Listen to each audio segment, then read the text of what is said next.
ভরতপুর ২ নম্বর ব্লকের নাম পরিবর্তন করে সালার নাম রাখার জন্য বিধানসভার অধিবেশনে প্রস্তাব রাখলেন কান্দি বিধানসভা কেন্দ্রের বিধায়ক তথা মুর্শিদাবাদ জেলা তৃণমূল কংগ্রেসের সভাপতি অপূর্ব সরকার। তিনি এ প্রসঙ্গে বিধানসভার বাইরে সাংবাদিকদের মুখোমুখি কি জানাচ্ছেন চলুন শুনে নিই বিস্তারিতভাবে।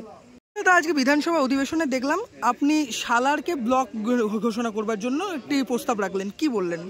বিধানসভায় মুখ্যমন্ত্রীর দৃষ্টি আকর্ষণ করে সালার ব্লক নামটা পরিবর্তন, ভরতপুর থেকে সালার ব্লকের নাম পরিবর্তন করার কথা আবেদন করে। কারণ সালার কলেজ, সালার স্টেশন, পুলিশ স্টেশনের নাম সালার, স্কুলের নাম, কলেজের নাম সালার, হেলথ সেন্টারের নাম সালার। জেনারেলি সেখানকার মানুষের দীর্ঘদিনের দাবি যে ভরতপুর 2 ব্লকের নাম পরিবর্তন করে সালার ব্লক রাখা, সেটাই মুখ্যমন্ত্রীকে বিধানসভায় উপাধ্যক্ষের মধ্য দিয়ে আমি সেটা জানিয়েছি। কি মনে হচ্ছে আগামী দিনে কি হতে পারে, আশ্বাস কি দিল?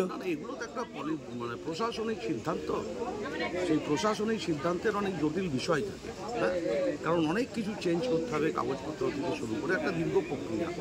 অন্তত প্রক্রিয়াটা শুরু হোক, আগামী দিনে যাতে হয়, এটাই আমাদের দাবি।